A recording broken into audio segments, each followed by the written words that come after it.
चलिए first numerical है हमारा कैपिटल गेन्स का। बताता रहूंगा जो इंपॉर्टेंट पॉइंट बीच में आते रहेंगे। ठीक, एक न्यूमेरिकल इसमें से फिक्स है जो कि आना ही आना है, income from capital gain.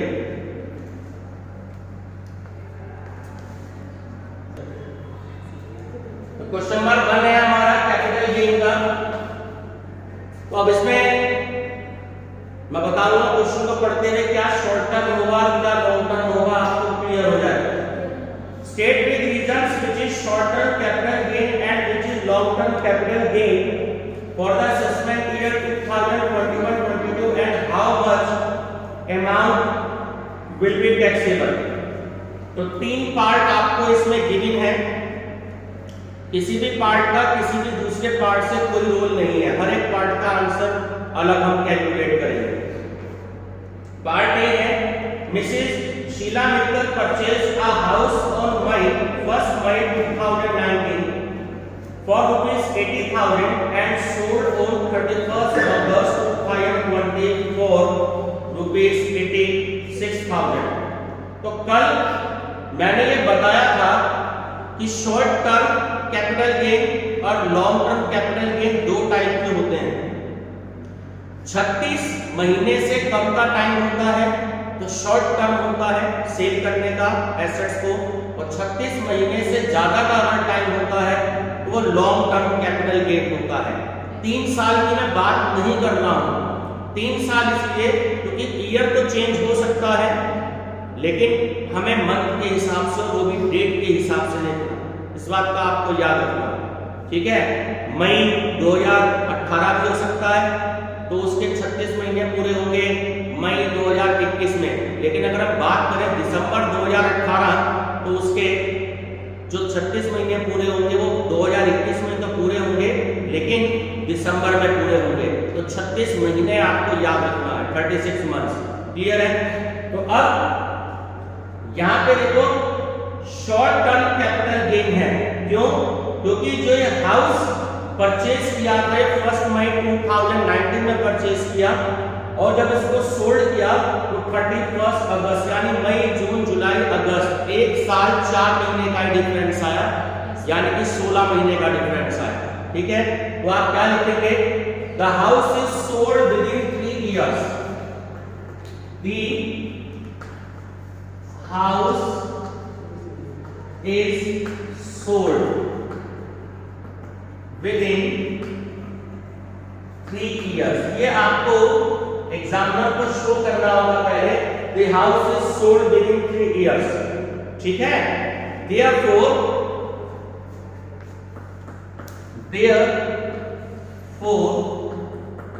it is short term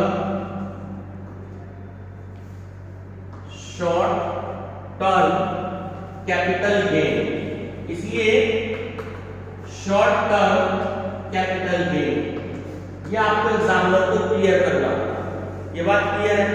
अब अगर आपको short term capital gain calculate करना हो, शॉर्ट टर्म कैपिटल गेन, तो सोल्ड कितने में किया था? 86,000 में, और परचेज कितने में किया था? 80,000 में।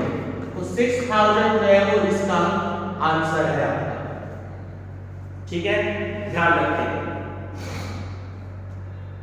नेक्स्ट है बी पार्ट। ये था ए पार्ट, और फिर नेक्स्ट है आपका B part. Mr Kapil Champawat purchase some residential plots on 1st January 2002 for ₹40,000 and sold on 1st February 2,05,970। यानी कि 17 साल का डिफरेंस हो गया। एक बात अंडरस्टूड है कि लॉन्ग टर्म कैपिटल गेन हो जाएगा क्योंकि 3 साल से ज्यादा का टाइम हो गया। ये बात क्लियर है? तो जैसे आपने ये वाली लाइन लिखी थी, house is sold with in 3 years, तो अब ऐसे मैं लाइन लिखवा रहा हूं आपको, the assets is the, क्योंकि assets हो गई आपकी, the assets is more than retained word और लिख लीजिएगा यहां पर, the assets is retained more than 3 years। ठीक है, अब 3 साल से ज्यादा हो गए तो क्या हो गया, लॉन्ग टर्म कैपिटल गेन आपका इसमें हम कैलकुलेट करेंगे। अब मैं बात कर रहा था index cost of acquisition. Acquisition word यहां पर बार बार आएगा, उसका मीनिंग भी परचेज करना होता है, खरीदना होता है। तो हम उसकी वैल्यू को सबसे पहले कैलकुलेट करेंगे, ये बात आपको ध्यान देनी है। कैसे, इंडेक्स कॉस्ट ऑफ एक्विजिशन। अब ये समझ लो कि कैसे कैलकुलेट करनी है, जो मैंने कल बताई थी। कितने रुपए में परचेज किया, 40,000 में। कितने में, 40,000 में। ये वाली बात क्लियर है। आज से 3-4 साल पहले जब बुक्स में हम इनकम टैक्स पढ़ते थे तो हमारा ये इंडेक्स कॉस्ट जो था वो 1981 से होता था, लेकिन लगभग 3 साल पहले मोदी सरकार ने इसको खत्म कर दिया। अब ये हमारा 2001 से स्टार्ट है इंडेक्स कॉस्ट ऑफ एक्विजिशन। ये बात क्लियर हो गई। इसकी वैल्यू आपको 2 वैल्यू तो याद रखनी ही है। अगर बीच का कोई ईयर है तो वो आपको क्वेश्चन में गिवन होगी। ठीक है, जो हमारा असेसमेंट ईयर चल रहा है 21-22, लेकिन हम 1 साल पहले की लेते हैं, 2021 की।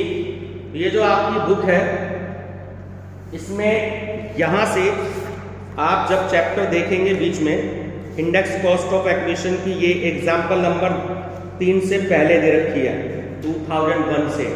तो ये है आपकी 100 और 2020 और 21 की है आपकी 301। तो ये जो 301 है ना, ये आपको याद रखनी है, हमेशा याद रखेंगे कि जो 2020-21 की वैल्यू है उससे हमेशा आप मल्टीप्लाई करेंगे, कभी भी डिवाइड नहीं करेंगे। ठीक है, और उसने परचेज किया 2002 में। ये बात क्लियर हो गई। कब, 1 जनवरी, यानी कि कौन सा ईयर कवर हो रहा है, 2001। ठीक है, 2000 से 2001, 1 अप्रैल 2000 से लेके 31 मार्च 2001 के बीच की वैल्यू, यानी कि 2000 और 2001 उसकी वैल्यू फिक्स है, ये 100 है। आपको ये वैल्यू याद रखनी है और ये वैल्यू आपको याद रखनी है। ये बात क्लियर हो गई। चलिए, इंडेक्स कॉस्ट है, उसे सॉल्व करके मुझे बताइए कि क्या वैल्यू आती है। सर 120,400 120,400, यानी कि ऐसा क्यों करते हैं, ऐसा इसलिए करते हैं, मान लीजिए कि कोई मकान 2001 में खरीदा 2 लाख रुपए का, आज चल रहा है 2021, 20 साल हो गए, 21 साल हो गए। अब 2001 में खरीदा 2021, आज 20 साल हो गए, तो क्या उस मकान की वैल्यू जो 2 लाख रुपए की थी, क्या आज भी 2 लाख रुपए है? नहीं, सबको पता है कॉस्ट बढ़ गई। तो कैसे पता लगाएंगे, उसके लिए गवर्नमेंट जो है इंडेक्स कॉस्ट जो है वो हर साल रिव्यू करती है, और ये हमेशा इंक्रीजिंग ऑर्डर में होता है। आप बुक में चेक कर लीजिएगा, कभी भी आपको डिक्रीजिंग ऑर्डर में नहीं मिलेगा। ठीक है, तो हमेशा किस में होता है, इंक्रीजिंग ऑर्डर में। तो हम इसकी कॉस्ट कैलकुलेट करते हैं। ये बात क्लियर हो गई। अब लॉन्ग टर्म कैपिटल गेन आपको कैलकुलेट करना है, लॉन्ग टर्म कैपिटल गेन। अब देखो उसने सेल कितने में किया, 2,05,970 में, 2,05,970 में। ठीक, और ये वैल्यू आई 1,20,400। चलिए माइनस करके बताएं। 85570। ये आंसर चेक करें, नहीं 85570। ठीक है आंसर, यस सर, ये आपका आंसर आ गया। ठीक, चलिए बहुत इंपॉर्टेंट है, थोड़ा सा ध्यान रखेंगे। आगे के जो हम लॉन्ग क्वेश्चन करेंगे उसमें ये इंडेक्स कॉस्ट आपको बार बार चेंज करना होगा। ठीक, चलिए सी पार्ट की बात करते हैं। C part. Mister Talati sold an office building for ₹2,40,000 on 30th June 2020, which was purchased by him June 2004। तो उन्होंने 1,18,000 की परचेज करी थी जून 2004 में और सेल कर दी उन्होंने उसको 30 जून 2020 में। ठीक है, 2,40,000। और रिटर्न डाउन वैल्यू थी इसकी 90,000 1 अप्रैल 2020 को। इस बात का आपको ध्यान रखना है, इसका रोल होता है क्वेश्चन रिटर्न डाउन वैल्यू का। ऑन द सेम डेट, यानी कि उसी डेट में उसने कंपनी के इक्विटी शेयर भी सेल्स कर दिए 89,557 के, जो उसने 1 जनवरी 2004 में परचेज किए थे 44,000 के। ठीक है, अब इसको हमें कैलकुलेट करना है। अब यहाँ पे एक बार तो शॉर्ट टर्म कैपिटल गेन होगा और एक बार लॉन्ग टर्म कैपिटल गेन होगा। कैसे? ये जो 2,40,000 रुपए की वैल्यू थी आपकी, ठीक, एक मैंने कल एक चीज बताई थी, ठीक, नोट कर लीजिएगा एक लाइन जो आपको हेल्प करेगी। Capital gain on office building, capital gain on office building being depreciation, asset is always short term, asset is always short term, जो भी संपत्ति है वो हमेशा आपकी शॉर्ट टर्म होगी। ठीक है, whether it is retained 24 months or less than or more than 24 months, 24 महीने भी हो या 24 महीने से कम हो या 24 महीने से ज्यादा हो। मैंने आपको नोट लिख करके इसको बॉक्स में आप बंद कर लीजिएगा। ये बात क्लियर हो गई, क्योंकि इसमें आपका क्या कैलकुलेट हो गया, शॉर्ट टर्म कैपिटल गेन। ये बात आपको याद रखनी है। तो दो पार्ट इसमें कैलकुलेट होंगे, शॉर्ट टर्म कैपिटल गेन। ठीक, तो प्राची जी 2,40,000 की तो उसने सेल करी। सबसे पहले ये जो रिटर्न डाउन वैल्यू मैंने बताया था, इसका रोल है क्वेश्चन में, तो 90,000 आप इसको माइनस कर देंगे। बोलो क्या आएगा? सर 66,000 66,000 1,30,000 नहीं 1,50,000 सॉरी, 24 में से हो गए 15, 1,50,000 रुपए आपका शॉर्ट टर्म कैपिटल गेन आ गया। ध्यान रखेंगे, ठीक है बेटा। रिटर्न डाउन वैल्यू दे तो रखी है क्वेश्चन में, थर्ड लाइन में बोला तो है रिटर्न डाउन वैल्यू का रोल है क्वेश्चन में। ठीक है, चलो अब क्या है, लॉन्ग टर्म कैपिटल गेन हमें कैलकुलेट करना है। अब लॉन्ग टर्म कैपिटल गेन जो इक्विटी शेयर्स थे, जो ध्यान से देखो, उन्होंने 2004 में थे, ठीक है, और बेचे कब, वही सेम डेट यानी 30 जून 2020 को। तो आप क्या करेंगे, लॉन्ग टर्म कैपिटल गेन या लॉस आप कैलकुलेट करोगे। ठीक है, तो सबसे पहले index cost of acquisition of equity shares की आप कैलकुलेट करेंगे। इक्विटी शेयर्स की 44,000 रुपए के खरीदे थे उन्होंने 2004 में। ठीक, चलिए अब आज के समय की उसकी प्राइस क्या है, 301 से तो मल्टीप्लाई कर दीजिए। बात ध्यान रखना, मल्टीप्लाई 301 से ही होनी है। और 2004 की देखो क्वेश्चन के लास्ट में इंडेक्स कॉस्ट आपको दे रखी है, यानी कि 2003-04 की 109 289 कहां देख रहे हो भाई साहब, 109 लास्ट की लाइन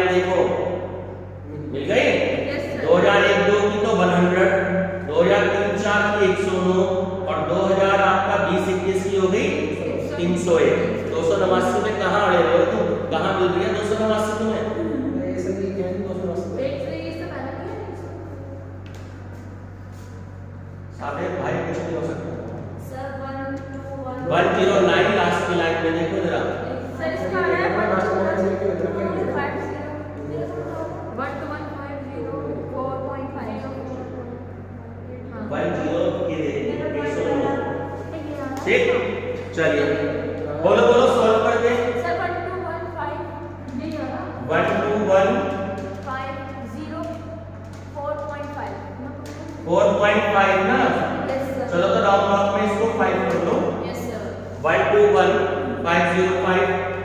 ये बात क्लियर हो गई? चलिए अब वो मैं बताऊं क्या है 289 जो तुम्हारी बुक में है, वो बुक में मिसप्रिंट है, यहाँ पे 301 दिया नहीं है, ये लास्ट ईयर का है, 2019-20 का है ये इंडेक्स कॉस्ट, चेक कर लो, ये इसलिए तुम पढ़ रहे हो, ठीक है। चलो बात करते हैं हम लॉन्ग टर्म कैपिटल गेन के, जरा ध्यान से देखो। अब यहां पर तुम्हारा लॉन्ग टर्म कैपिटल लॉस हो गया है, क्यों? वैल्यू कितनी निकल के आई? 1,21,505। बेचा कितने में था? 8,9577 में। लॉस भी हो गया। अरे कोई चीज तुमने 20 रुपए में सेल कर दी और वो थी 25 रुपए की, तो 5 रुपए का लॉस नहीं हो गया? अब इस क्वेश्चन में ध्यान से देखो, सेल कितने में करी थी? 2,05,970 में, और वैल्यू कितनी निकल के आई थी? 1,20,400, तो गेन हो गया। यहाँ पे क्या हो रहा है? यहाँ पे कॉस्ट होनी चाहिए थी 1,21,505, बेचा कितना? 89,557 रुपए में, तो लॉस हो रहा है। तो लॉस भी आता है, जोड़ी नहीं है, हर बार गेन नहीं आएगा। चलो तो माइनस कर लो, 12150 सर 3195 31,948 है ना? 31,948 9 बुक में आता बता 31,948। सर बुक में तो 28 आ रहा है और हमारा 48 आ रहा है। जो दोबारा से चेक कर लो, जो आपका आंसर है वो सही है, में मिसप्रिंट हो सकता है, कोई दिक्कत वाली बात नहीं है।